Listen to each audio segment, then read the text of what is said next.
Ruth Littlejohn is unopposed for the District 3 seat, but it's full campaign mode in the District 1 and District 2 City Council race. I'm Megan Smith and I'm running for City Council District 1. Megan Smith is the Director of College and Career Readiness at the Spartanburg Academic Movement.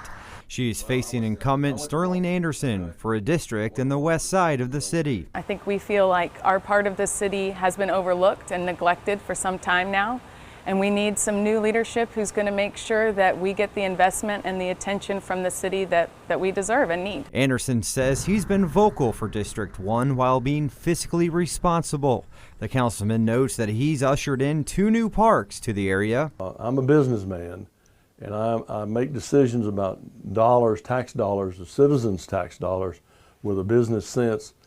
Fiscal responsibility, and do we really need it? I asked a lot of hard questions. Smith says she's heard from voters about the need for more street lights. Basic things that make them feel safe at night. We don't have a safe way to walk from our part of the city to downtown. Anderson would also like to see a sidewalk for folks to get into downtown. If we can find the money. I'm Rob Rain. I'm running for Spartanburg City Council District 2. Rob Rain is the president of the Industrial Division at Johnson Associates.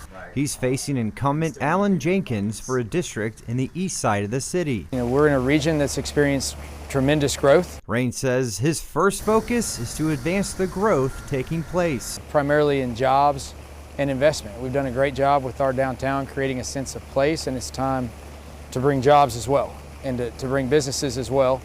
To do that, we need more office space. Jenkins says he wants more residential growth through mixed income housing. He says a big issue he's hearing from voters is traffic. We really need to address our traffic issues. And I think the only way we're going to be able to do that up front is to hire more police officers. Rain agrees. More officers on the road enforcing our traffic laws. Jenkins has served for 2.5 years, while Anderson has for 6 years on City Council. Reporting in Spartanburg, Nolan Blair, WYFF News 4. Commitment 2020 now. Former South Carolina Governor Mark Sanford says he is moving to New Hampshire. The Republican running for president and says he wants to spend as much time in New Hampshire as possible before the state's first in the nation primary. That's February 11th. South Carolina does not currently have a Republican primary scheduled. The Democratic primary is February 29th. Presidential candidate Marianne Williamson is hosting campaign events in the upstate today. She took pictures with voters at Spartanburg Denny's. The event was hosted by Upstate Pride SC. It was a conversation about the struggle of getting medical care for members of the LGBTQ community and the stigmas they face. Williamson also started an ad campaign today in the Midlands about paying reparations to descendants of slaves, a focus of her campaign. This to me is not just a black agenda, it's an American agenda. Whether you're a nation or an individual, you can't have the future you want if you're not willing to clean up the past. I want America to have a new, what Abraham Lincoln called a new birth of freedom. We're a weary nation. It's time to close a chapter, start a new one. Williamson will be in Greenville tonight from 6 to 8 at the Adara Center and Degrees Yoga on Pelham Road. If you use Mission Health in Western North Carolina and have Cigna insurance, you'll want to hear this. The hospital system and the insurer have come up with an agreement. The hospital will be in network with Cigna with no disruption in coverage.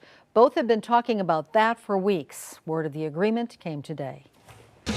It is time for you to vote in our Game of the Week poll for Week 10 of Friday Night Hits. Your choices this week: Daniel at Belton Honeypath, Woodmont at TL Hanna, or Eastside at Greenville. Vote on WYFF4.com. The poll closes tonight at midnight, and we'll announce the winner tomorrow. I always figured my kids are going to be in court someday, but I figured this is going to be a little early, you know. Coming up, 10 years old and already being summoned for jury duty. The mix-up that led to the surprise letter. But first, tonight's primetime lineup.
Breaking news in the world of social media. Twitter has announced it is banning political ads on its platform. Twitter CEO Jack Dorsey announced just a short time ago that Twitter will no longer allow political ads on its website. This comes after Facebook recently said it would not fact check or remove ads on its platform. Facebook's decision has sparked backlash from lawmakers and some of its own employees. Twitter's ban on political ads will go into place in November. Actor and comedian John Witherspoon has died at the age of 77. He was well known for his parts in films like the Friday franchise and the 1992 film Boomerang. His manager confirmed his passing. Celebrities such as Ice Cube, Regina King, and Marlon Wayans took to social media today to share their memories of him. Witherspoon's family released a statement calling the actor a legend in the entertainment industry. I wish I had known sooner that the persistent stomach pain I experienced prior to my diagnosis was a symptom of pancreatic cancer. Jeopardy host Alex Trebek joined forces with the World Pancreatic Cancer Coalition to raise awareness of the disease. They rolled out a new public service announcement sharing some common symptoms like yellowing of the eyes and skin, belly or back pain, and weight loss or poor appetite.